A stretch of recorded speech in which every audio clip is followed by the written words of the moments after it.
Hello? Hello? Yun. Okay. Okay na. Okay na.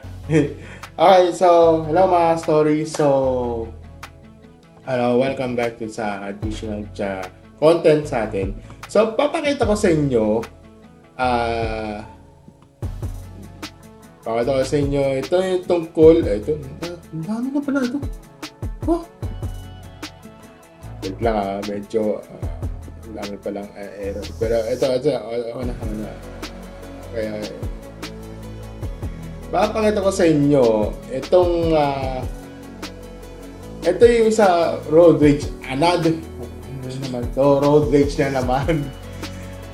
Bakit medyo natatawa ko. Sige, panoorin natin to. Okay, tungkol nito. Medyo kaya na mo panoorin, mag-era ka ako dito. Sige. Sige. Ito na. Nagkakaroon dito, ayaw ko ba? Tinakbuhan kami nito. Tinakbuhan kami nito sa bagay. Sa bagay.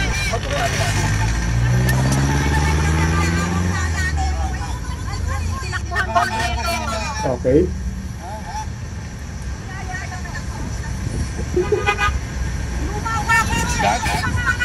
Luma! Wala akong pakialam kahit makabuka. Pero tinakbuhan kami. Tinakbuhan kami. Ba't ka tumigil? Oh.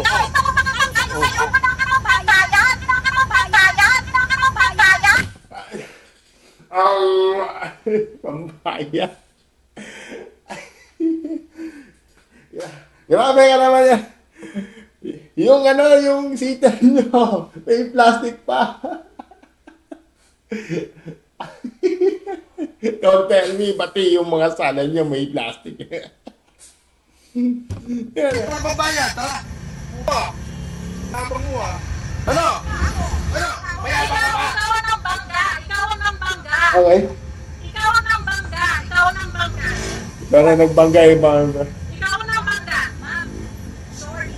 Ang alam ko talaga, hindi ko ako nakabangga. Kaya nga ako nagano'n. Kaya nasa likod. Binangga mo kami, tinakbuhan mo kami. Naka-stop.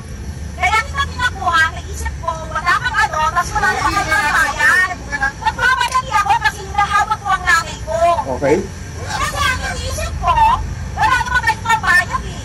Gusto mo na Arangan mo yun. Diyan dito na lang walang pambayad. Porkit na bago yung bago yung sasakyan mo, tama ka na. Leche. Buti di ako relate dyan kasi wala akong sasakyan, to be honest, okay? Isa dyan na, na bida-bida na gusto niya ako magkaroon ng sasakyan. Ang tanong ko sa'yo,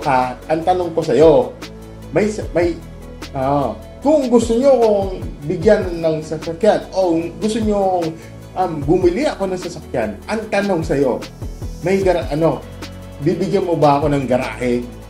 Huwag mo akong sasabihin sa akin na problema ko yon, ha? Ikaw ang dito eh.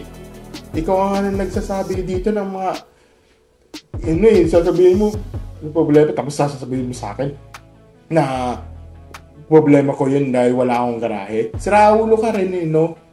Ha? Sinasabi ko sa'yo. Oo. Sinasabi ko sa'yo, kahit kita na close kita kahit na relatives pala kita, wala akong pakialam. Diba? Yun lang yung sinasabi ko. Kaya minsan talaga may mga ganitong aproprihan ang nabibiyado eh. Sasabihin sa... Naalala ko yung doon sa SM North, no? Ang pogi nyo po. Yung bumangga, parang ganyan din. Ay, nako. Wala. Ayan na. Yan lang yun naman yung sabi ko dito. Kasi, naiinis ako at natatawa ako. Kasi, relate ako sa mga ganyan, inutil sa mga ganyan senaryo. Ewan ko sa inyo, Ang binaproblema mo, kami pa ang problema. Problema, ginagawa nyo for the crowd. Leche. Ay, nako.